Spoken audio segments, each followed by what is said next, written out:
Hi, I'm Liz Schrum for the Wisconsin Technology Council, here with WisBusiness.com, the show.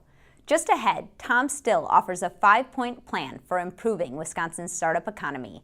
And Lori Self, Vice President of Qualcomm and a member of the National Innovation Alliance, talks about the importance of patents to the economy. And now, here's this week's Tech Metrics. These snapshots of key indicators in the Wisconsin economy are developed by the Wisconsin Technology Council for its policy and news reports.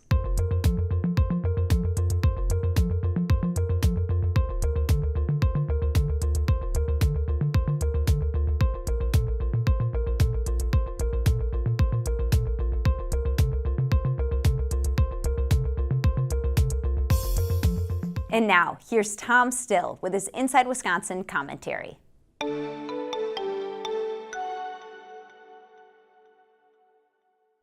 As our Tech Metrics graphic showed, Wisconsin struggles to produce enough startup companies, at least according to data collected by the Kauffman Foundation.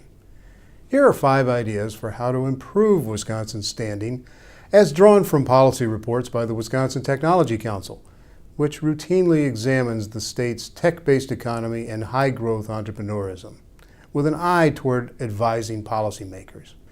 Number 1, rethink non-compete employment agreements. Most entrepreneurs have prior industry experience they can leverage to create or join a new company. Employee non-compete agreements disrupt entrepreneurship by erecting barriers to the free movement of talent. California has never enforced non-compete clauses in contracts, and it is often cited as a reason why the Silicon Valley is as vibrant as it is today.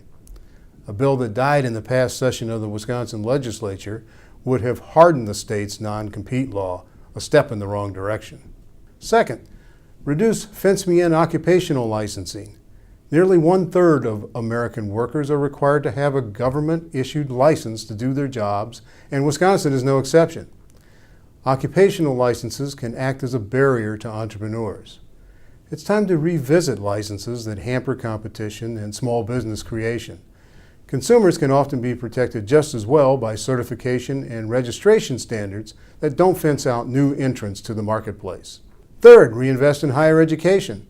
Study after study concludes that entrepreneurial rates are higher around university and college campuses, not only for faculty and staff engaged in research, but for students.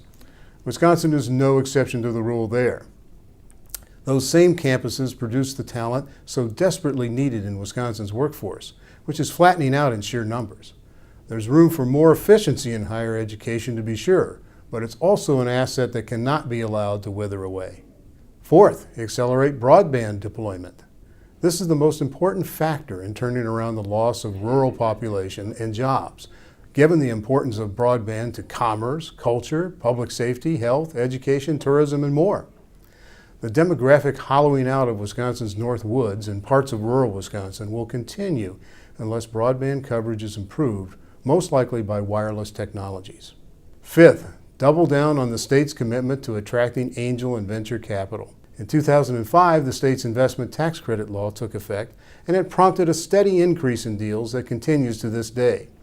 About $18.3 million in credits were paid in 2015, a total that reflects private equity investment of at least 4 times that amount in companies that earn qualified new business venture status from the Wisconsin Economic Development Corporation. That law has worked and even become a national model. Wisconsin's high-growth startup rate would be even worse without it. It's time for some strategic follow-ups. These are 5 strategies. There are others.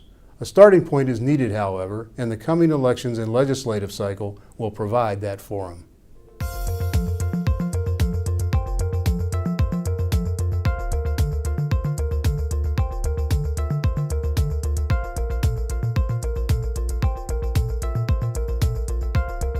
We're back with Lori Self, Vice President and Counsel for Qualcomm and a member of the Innovation Alliance.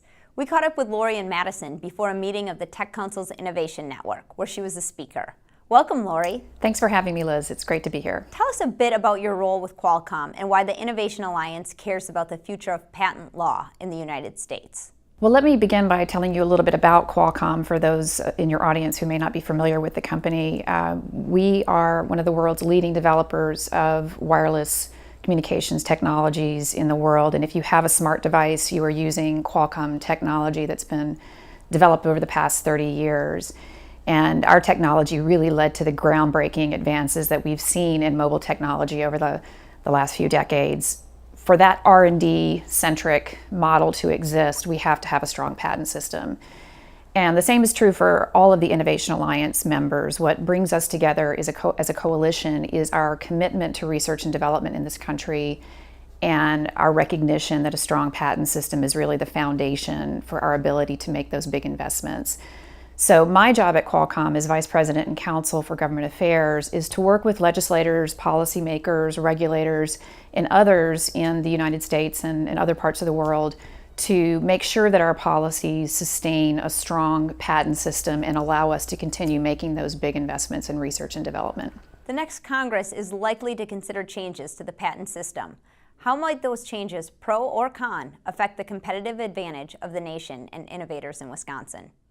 You know, Liz, unfortunately, over the past decade, we've seen a significant amount of legislative change and changes through our judiciary, our regulatory bodies, that have really combined to weaken patent rights in this country. And it's possible in this next 2017 session, we will see further efforts to pass legislation that really could fundamentally reduce incentives to invest in R&D, and again, those incentives are very much dependent on strong patent rights. We're hopeful that many members of Congress have come to recognize that in order to preserve a strong innovation economy in states like Wisconsin, you know, we have to make sure that legislation is targeted and balanced and crafted to preserve legitimate patent rights. And that's again part of my job, to work with policymakers to make sure we get it right. What 2 or 3 things can Congress do to improve the patent system? You know, I think virtually all stakeholders in the patent system, including companies like ours that create patented technologies as well as companies that use patented technologies, we all agree that we need a well-funded patent system and a USPTO, the U.S. Patent and Trademark Office, which is our principal government agency that examines patents, that issues patents. And that's really the place to start in terms of making sure that that good quality patents are being issued by our government. So making sure that the USPTO has full access to the funds that it charges through the registration process or the application process, that's really critical. We want to make sure that all of those funds are used by the PTO to make sure that it functions well and that are not diverted to other government uses. There are probably also some very targeted things that can be done. There's a lot of concern in the patent system about what's called the new post-grant review system. This is a system that came out of the last big patent legislation, the American Invents Act, and there's a lot of concern about the fact that the current post-grant review system seems to be somewhat imbalanced, making it much harder for patent owners to defend their rights in the agency. So that may be a focus for some targeted improvements, but again, it's really important that we tailor any kind of legislative measures carefully to preserve the rights of legitimate patent owners and to address whatever problems may exist in the system. Thanks, Lori, and thank you for watching this edition of WisBusiness.com, The Show. The show is produced by the Wisconsin Technology Council and WisBusiness.com and sponsored by UW-Milwaukee and Exact Sciences. Visit our websites to read and learn more. I'm Liz Schrum of Talent Foot Executive Search. See you next time.